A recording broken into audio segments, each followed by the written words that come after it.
Caxias do Sul.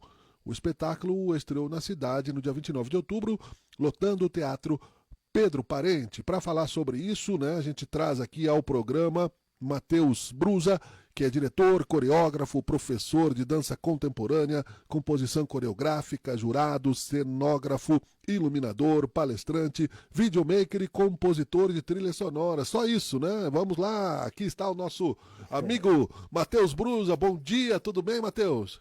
Bom dia a todos. Muito obrigado pelo espaço. Legal, a gente precisa, né, se desdobrar na arte, fazer, né, cobrar o escanteio, cabecear, mas quando se Por aí. percebe, você já ficou esperto em todas as áreas, né, com expertise e capaz de divulgar conhecimento, né? Parabéns aí pela resiliência, pela persistência. Tenho certeza que não foi fácil trilhar esse caminho. E eu gostaria que tu contasse um pouco, né, desse espetáculo, desse evento, desta ideia, por favor. Então, muito obrigado. Realmente são conhecimentos complementares na arte, né? Somos multiartistas muitas vezes porque nós precisamos, né? Por questões de resistência, resiliência, como tu falou, e complementação de conhecimentos, né? E eu tenho o privilégio de ser de uma família que vem da dança, né? Núcleo Artístico Ballet Margot, sou filho da Margot, que fundou o Ballet Margot em 1982. Então, tive um espaço e tive esse privilégio de ter esse espaço para adquirir esses conhecimentos, mas claro que é bastante trabalhoso também, né? E muito obrigado por parabenizar a resiliência, porque realmente ser artista aqui, não só no Brasil, eu tenho conexões fora aí em Europa também, e tem suas facilidades, claro, em relação ao Brasil, né? Mas o Brasil também tem diversos recursos interessantes de políticas públicas e o Pineal também tem esse aporte, né, do poder público. A gente apresentou já o Pineal em Canoas, Montenegro e Porto Alegre, através de editais culturais, da Funarte principalmente. E agora, aqui em Caxias, o espetáculo, as oficinas são os workshops são gratuitos através do Financiarte, que é um prêmio municipal, né, de incentivo, de cultura, de arte. Então, o Brasil tem políticas públicas interessantes também, mas, claro, né, vivemos ralando aí pela valorização também, né, da arte. Costumo dizer que santo de casa faz milagre, Boa, boa. e, e Caxias tem muitos artistas muito bons, e já fomos referência também, inclusive em projetos, né, em políticas públicas, já outros agentes culturais já vieram para Caxias em outros tempos para pegar Caxias como exemplo. Então, caxienses e Serra Gaúcha valorizem os artistas locais. Muita gente fala, né, eu escuto muita gente falando, não tem muita coisa para fazer em Caxias. Tem bastante coisa acontecendo, é só a gente ir atrás e valorizar. Enfim, Não, eu acho que só aqui claro, por favor. né, uma colagem nessa tua ideia que eu concordo 100%, né? Nós trabalhamos aqui também com arte muito, né? Eu sou músico e o pessoal sabe, né? Só para que a gente avance um pouquinho nessa ideia que santo de casa faz milagre, sim. E o desafio nosso é a formação de público, a fidelização de Exato. público que é o nosso cliente, né? Exatamente. Ainda mais hoje em dia, né, que a gente tem muitos recursos de entretenimento, né, streamings que não param de surgir, com conteúdos legais também, inclusive nacionais, de produções nacionais cada vez mais. Eu fico muito feliz cada vez que eu abro um streaming famoso e vejo uma produção nacional ali nos top 5. E, enfim, o Brasil como um todo, né, tem um potencial artístico e cultural para a sociedade como um todo compreender que a cultura é essencial, não é um artigo de luxo, né, a arte como um todo, e dá retorno para a saúde psicológica, física, dá retorno financeiro para o país, muito, né, o carnaval é a maior prova disso. Então, acho que já ficou para trás aquele pensamento pequeno, né, que a cultura e a arte são um artigo de luxo e é só para quem pode. E aí estão os projetos culturais para democratizar o acesso, né, de tudo isso. O Pineal é um exemplo disso. Agora o espetáculo que lotou, né, o Teatro Pedro Parente, que realmente é uma coisa difícil, né, lotar os teatros, infelizmente. Falta a cultura de ir ao teatro. E a gente vive realmente se debruçando sobre esse assunto, debatendo como formar público, né? E, enfim, fica o alerta aí para a galera que está vendo, que está escutando, que tem bastante coisa interessante acontecendo e de alto nível, inclusive de artistas caxienses, né? O Pineal é uma prova, né? Modéstia à parte, o Pineal é uma prova. A pesquisa começou, falando um pouco da pesquisa agora, ela começou junto com a companhia em 2006, né? É uma pesquisa de dança contemporânea com música eletrônica, com as camadas possíveis da música eletrônica a partir da tecnologia, né, principalmente. E ele surgiu 31 de março de 2006, junto com a fundação da Companhia Matheus Brusa. Eu ainda era um jovem artista na época, e bastante jovem. Foi uma companhia de transição. Eu já não lembro no quando início. eu era um jovem artista. Eu não posso dizer o mesmo. Era uma companhia de... Nós artistas, nós nos mantemos jovens, né? Vamos combinar. Tô brincando. Né? Então a companhia no início ela foi uma companhia de transição, porque a gente tem realmente uma formação muito forte da arte, da dança, ali dentro do Núcleo Artístico Ballet Margot, né? Nós formamos profissionais, independente de serem profissionais da arte, nós formamos profissionais com valores pessoais e profissionais. E lá, na época, a gente tentou procurar um recurso de ter uma transição, né? Era uma companhia de adolescentes, para fazer uma ponte para o profissional, porque a gente forma, mas aí chega numa época aí da vida que as pessoas procuram outras áreas por questões financeiras. Eu entendo, eu respeito, né? Realmente é uma batalha. Então a companhia surgiu assim, com este trabalho, com essa pesquisa. Hoje a pesquisa aí tem 19 anos, já passou por diversas configurações, já foi 2 vezes, porque a Companhia Matheus Brusa funciona dentro do Núcleo Artístico Ballet Margot, é a companhia profissional dentro do núcleo, e as pesquisas, elas variam, muitas vezes elas são experimentadas, são desengavetadas e experimentadas no Ballet Margot com os alunos, e muitas vezes elas, quando elas funcionam artisticamente, e teoricamente, conceitualmente, e a gente tem recursos e editais para isso, a gente puxa essas pesquisas para a Companhia Matheus Brusa com investimento, através do elenco avançado, né, de dança contemporânea ali do Ballet Margot, a gente forma um novo elenco. Então, esta nova versão tem esta roupagem de novo, né? Foi uma pesquisa que já tinha ido como um solo, por exemplo, para o Festival de Dança de Joinville, que é o maior festival de dança do mundo pelo Guinness Book desde 2003. Legal. E realmente é um festival muito grande, tem mais de 5.000 pessoas assistindo todos os dias, durante quase 20 dias, já aumentou mais o festival. Legal. E o ano passado a gente retomou essa pesquisa como um trio, mais uma vez, nem sei qual é a configuração já que a gente já está dessa pesquisa. Sim. E fomos para o Festival de Joinville e conquistamos novamente o primeiro lugar lá nesse maior festival do mundo. Tá aí uma prova que a arte caxiense tem um potencial muito forte. E aí nós resolvemos, então, através de um convite do Anselmo Zola, que é um grande profissional da dança de São Paulo, veio falar comigo que ele gostaria de ter um trabalho meu na Semana Paulista de Dança, no MASP, em plena Paulista, que é uma área muito forte, cultural. Uma referência. E nós tivemos o prazer de dançar ao lado de Thiago Soares, Ballet Cidade de São Paulo, enfim, diversas companhias, grandes nomes da dança. Aí eu estendi o trabalho que tinha 5 minutos para 17 minutos, ainda com uma edição em cima das trilhas do Infected Mushroom, que é um grande produtor de trilhas de música eletrônica, uma referência aí do trance, do psytrance, de várias vertentes da música eletrônica.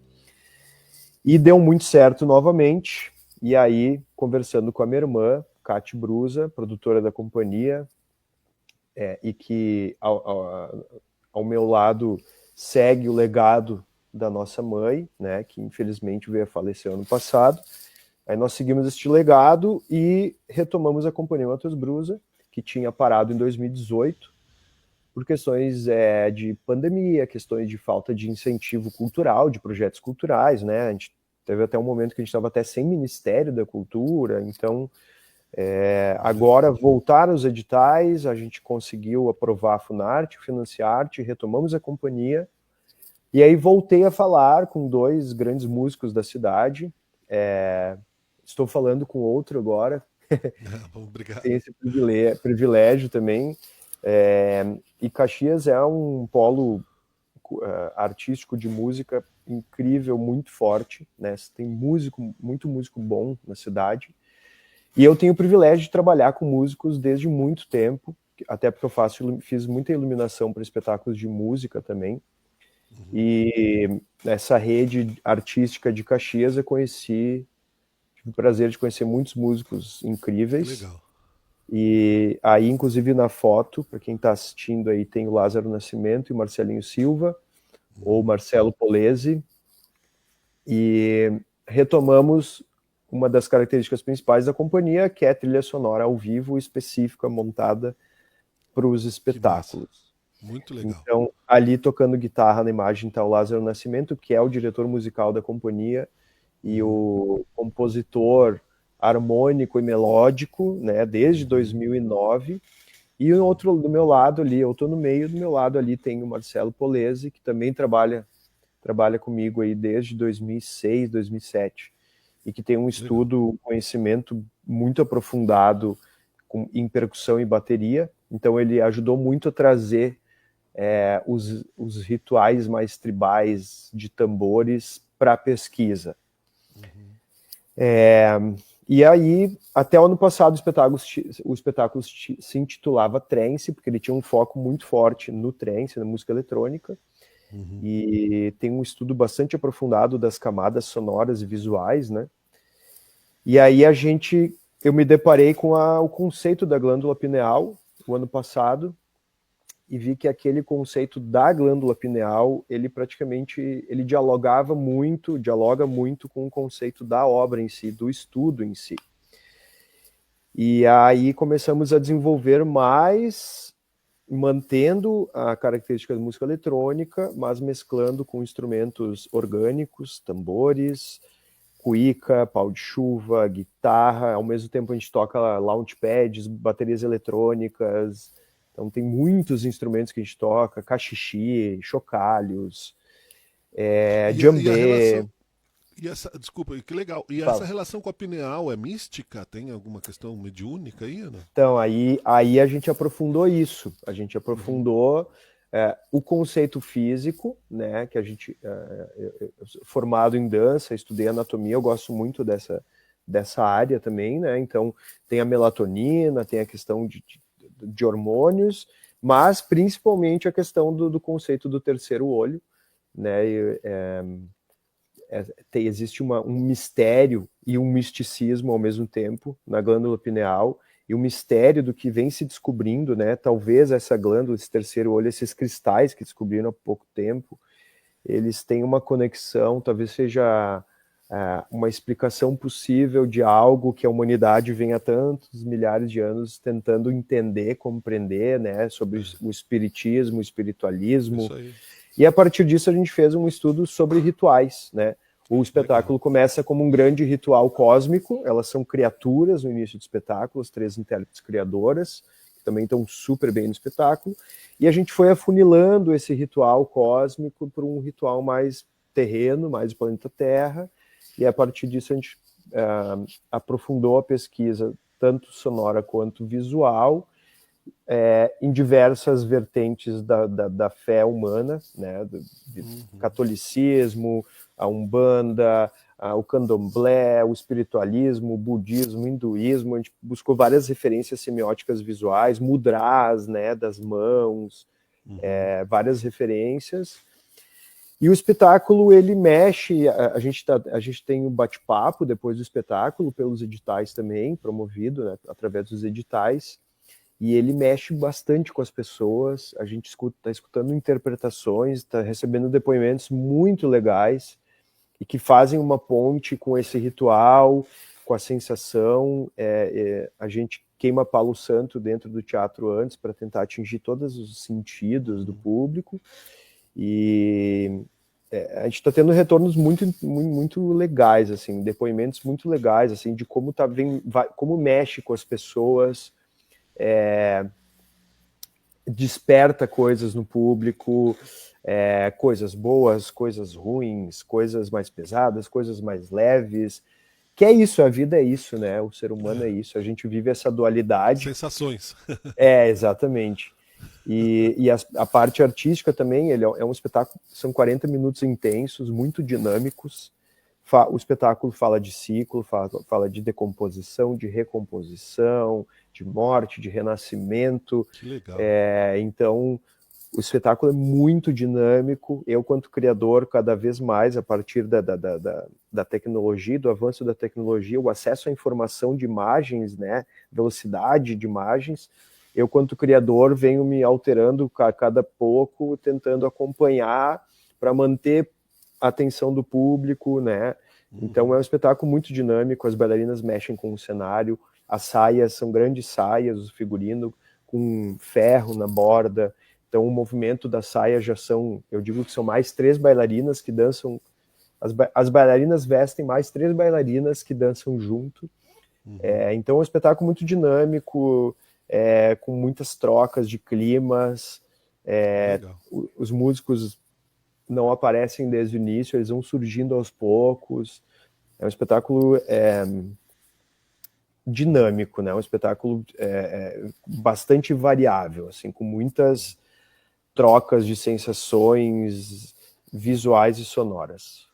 Essa energia da arte é muito legal, a gente percebe mesmo transmitindo aqui via internet, né, em tempos de inteligência artificial, aonde as pessoas, os novos artistas, inclusive, estão com medo disso, porque substitui até o próprio desejo. Já quando não existia, já era, né, essa questão que tu falaste, que tem na música também, né, do abandono à arte, ou porque as pessoas consideram hobby, ou por um processo de elitização da cultura, né, que só quem tem dinheiro para se fomentar consegue se estabelecer, e assim por diante, né, e acabam tendo que ter outras atividades, né, perdendo a felicidade. Tem casos nossos conhecidos aqui, o Rafael Deboni, o gaiteiro, por exemplo, ele tentou ser advogado e não conseguiu. Ele disse aqui em entrevista, ele não conseguiu ser advogado. Então você não pode, eu digo, você não pode tirar o sapo do pântano e botar ele na floresta, achar que ele vai virar beija-flor. Ele vai secar como se ele estivesse no deserto, né? E essa tua contextualização me lembrou o Foguete Luz, né? Novas sensações eu sinto quando eu saio do labirinto que os homens inventaram, né? Conhece essa música? Né? Novas sensações eu sinto. Sim. Muito obrigado pela tua presença, muito legal o papo. E a gente vai falar mais. Então, deixa o serviço eu coloquei na tela aí, né? Deixa o convite aí para a turma, Matheus, por gentileza. Então, galera, quem não teve oportunidade, no próximo dia 14, no Centro de Cultura Ordovás, lá na Sala Valentim Lazarotto, lá nos fundos do Ordovás, temos mais 2 sessões, às 14h30 e às 19h30, do espetáculo gratuito, e no dia 8 e 22, das 14 às 16, no Núcleo Artístico Ballet Margot, nós temos as oficinas gratuitas, oficinas também com bate-papo, espetáculos também com bate-papo, das 19h30, ele tem um bate-papo também, então fica o convite, compareçam, e um abraço ao Deboni. Deboni tocou com a companhia em um dos espetáculos que mais circulou no Brasil, aí, o Gaudério, que era uma pesquisa de arte contemporânea, desconstruindo um pouco a cultura gaúcha e reconstruindo de outra forma. Então, tive o prazer de trabalhar com o Deboni, outro grande músico, que agora está aí com o Nino Reis circulando, arte caxiense circulando na Europa, né? E ano que vem, provavelmente, o Pineal também estará dançando aí em Portugal e talvez outros países. Legal, não conte com ele para cometer um crime, né? Porque advogado ele não serve. Não, ele me contou essa história também. Um grande acordeonista.